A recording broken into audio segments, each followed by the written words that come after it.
Hi, I'm Carl Azus. Welcome to the show. In normal times is a phrase we've used a lot lately. It harkens back to a simpler time, to a world without COVID-19, when the Olympics, for instance, were held on time every 2 years, alternating between the winter and summer games. Well, these ain't normal times. COVID forced the postponement of the 2020 Tokyo Summer Olympics until just a few months ago, and in less than 100 days from now, another international sporting event dawns in Beijing, China. The Winter Games will be held less than a year after their counterpart in Japan, and like Tokyo, Beijing is putting a number of rules in place to try to prevent the spread of coronavirus.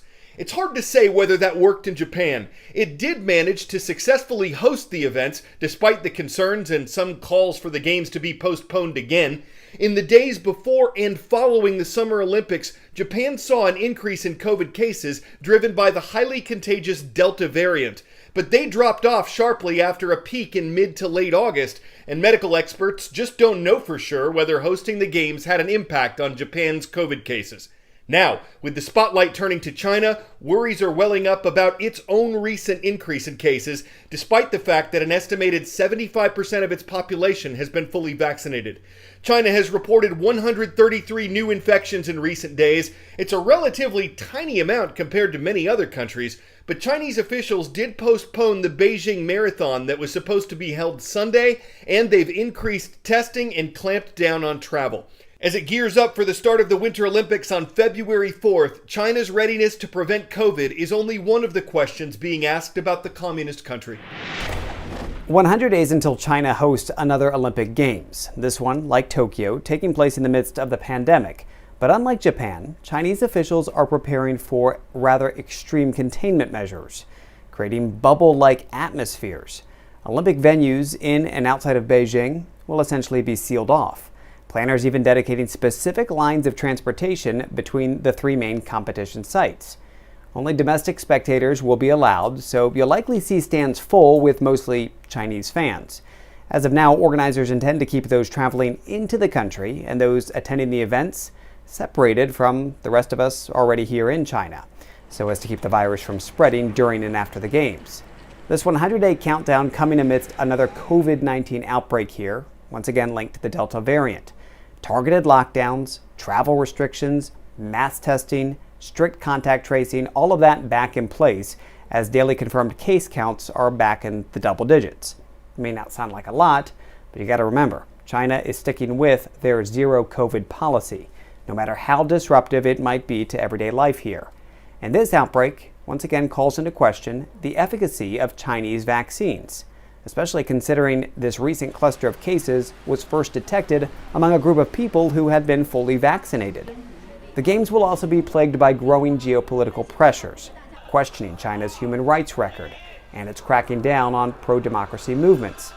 From Hong Kong to Tibet to Xinjiang to Taiwan, this country faces a range of extremely sensitive issues. Internationally, we have already seen many calls for boycotts. But ahead of the Games, China is trying to push past all of that, showcasing itself as wanting global peace and stability, and as a leader in battling climate change, even promoting these games as the first Olympics with competition venues fueled 100% by green energy.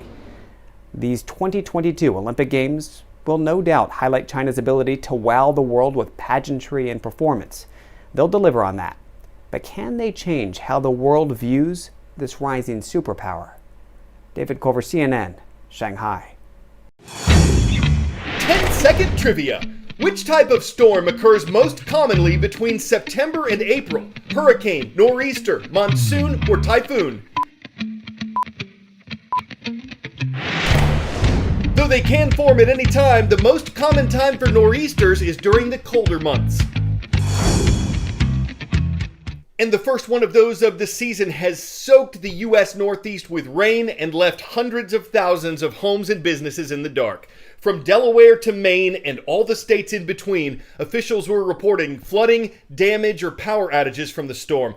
Wind gusts along the coast of Massachusetts yesterday were predicted to be as high as 85 miles per hour. That's the equivalent of a Category 1 hurricane, though the nor'easter only brought gusts this high, not the ongoing winds of a hurricane. Still, experts say this can be more damaging at this time of year because the trees still have most of their leaves. The rain makes them heavier, and the wind can blow them like a sail, causing the trees to bend more and possibly crash down on power lines. This doesn't happen as much through the bare branches in winter. Several northeastern states say the heavy rains have brought flooding, and some police officials say they've had to make more than 12 water rescues during this nor'easter. A nor'easter occurs within the most crowded coastline of the United States, the Northeast, and they can occur any time of year but are most common between the months of September and April. That's when weather conditions are prime for a nor'easter. You start with a low. It's going to travel from the southeast to the northeast and intensify. Nor'easters are strongest around New England as well as the Canadian maritime provinces. Now we have very warm water in the Gulf of Mexico and all around the coast of Florida. It's going to warm the air above it, and that warm air is going to clash with very cold air coming in from the north. Now nor'easters carry winds out of the northeast at about 58 miles per hour or more.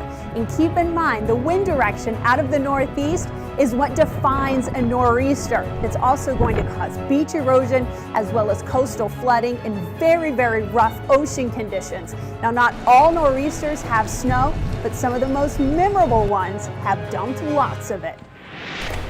Can facial recognition technology help speed up security checks at U.S. airports? Some security officials and airlines say yes, and that it could help smooth out the check-in process.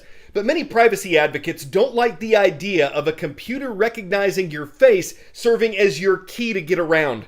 There are concerns about identity theft. What if your image is not deleted, or it gets hacked, or it falls into the wrong hands? There are concerns about the use of this technology expanding, being required anytime you get on a plane or go into certain buildings. And sometimes it doesn't work, taking up extra time to have your identity checked the old school way. But for organizations that support the new tech, for the first time, your next flight could be unlocked by facial recognition technology, starting at bag check, going through security, and all the way to the gate. Success. You're welcome aboard. The new partnership between Delta Airlines and the Transportation Security Administration aims to save passengers time as people are flooding back to airports.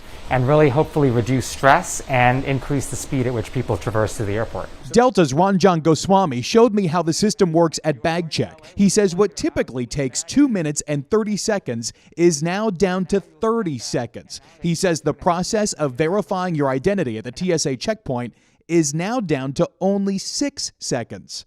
I think the timing could not be more perfect in many ways, because you're right, more and more regular travelers are coming back to travel. The trial will start at Delta's busiest hub, at first for those in Delta's frequent flyer program who also have TSA pre-check. Passport and visa photos in a federal database are compared with your live photo. The TSA insists that file is immediately destroyed, upping security from cyber threats and hacks. We've definitely taken privacy considerations into account the whole way. If somebody does not want to participate, they do not have to opt in and participate. They really have that choice if they want to have the experience.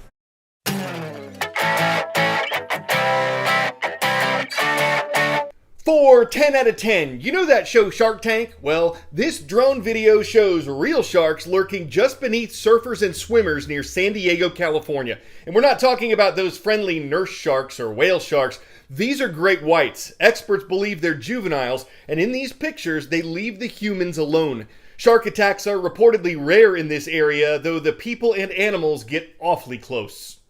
Here's the plan. We won't tell the sharks how sweet or salty people can be, and we'll ask the surfers to keep quiet about shark fin soup and shark skin suits. Yes, some will say we're sharking our duty to be transparent, but that water's transparent enough, and the last thing we need is for either side to get frenzied or fanatical and start making a splash, if you know what I'm saying. We're glad our show's making a splash at William E. Tolman High School. It is located in Pawtucket, Rhode Island. It's great to have you watching. I'm Carl Azus.